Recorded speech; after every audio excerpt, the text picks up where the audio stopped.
Je me prénomme Louis, je suis enseignant à Schaerbeek à l'Institut Franz Fischer, j'ai 55 ans. Je suis le papa de Franklin.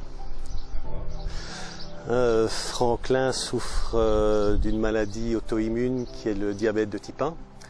Alors il a été diagnostiqué diabète de type 1 à l'âge de 8 ans. En fait, nous étions à l'arrivée du Tour de France à Paris. Nous avions réservé une chambre avec mes fils pour assister à la fin de la course. Et c'est là que Franklin a dû uriner 17 fois. Et après avoir téléphoné à sa maman qui est médecin, celle-ci a tout de suite su ce que c'était. Et donc à notre retour à Bruxelles, nous avons testé Franklin et bon, malheureusement il s'agissait bien du diabète de type 1. Et les premiers jours après la découverte de la maladie, c'est quand même une gifle. Hein.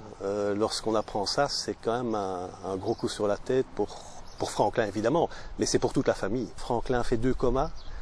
Et donc ce sont des événements assez spectaculaires et très douloureux et très émotionnants. Et donc c'est vrai que depuis maintenant plusieurs années, nous testons Franklin 24 heures sur 24, c'est-à-dire que la nuit, on le teste entre 2 et 4 fois, je dirais, la nuit, pour veiller à ce que sa glycémie reste correcte et qu'il ne sombre pas dans un nouveau coma, bien sûr. Franklin, c'est vrai que c'est un sportif, je dirais, de naissance. Et donc, il a toujours fait beaucoup de sport.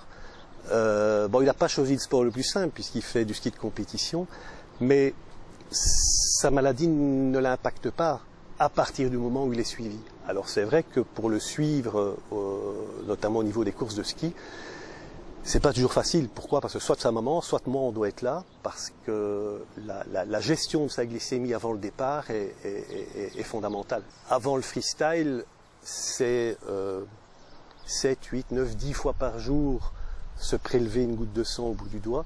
Donc les doigts de Franklin étaient tout cartonnés. Il y a des moments où il ne savait plus où se piquer. Psychologiquement, c'est quand même dur de voir son fils essayer de trouver un endroit pour trouver une goutte de sang. Le freestyle, ça l'a libéré dans la mesure où, c'est une puce qui se place derrière le bras, donc c'est très discret. Ça dure 15 jours.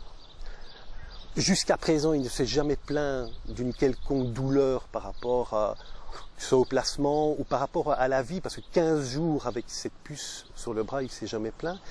Et surtout, dans quelles que soient les conditions, on peut tester Franklin de manière aisée. Alors, je reprends la compétition.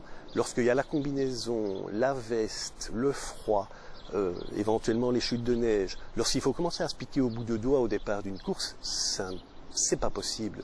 Tandis qu'ici, avec le freestyle, on le teste et ça se passe très facilement. Je vous parle pas de la nuit, évidemment. Comme je l'ai dit, je teste Franklin 2, 3, parfois 4 fois par nuit. Forcément, à l'époque, je devais prendre sa petite main, commencer à piquer un doigt, prélever du sang, c'est quelque chose de pas facile. En plus, ça le réveillait parfois. Tandis qu'ici, je me lève la nuit, je teste Franklin. Je veux dire, ça dure quelques secondes, il ne s'en rend pas compte. Évidemment, au cas où je dois le réveiller pour le sucrer, mais ça a changé notre vie, ça c'est clair et net. Mais je constate quand même que la liaison entre la glycémie sanguine prise au bout du doigt et le test à la puce est quand même assez cohérent et assez correct. Donc oui, nous c'est une libération, hein, c'est clair. Et pour Franklin, il a retrouvé des doigts, hein, il a retrouvé de la sensibilité au bout des doigts. C'est quand même pas rien, quoi. Donc c'est vrai que c'est bien.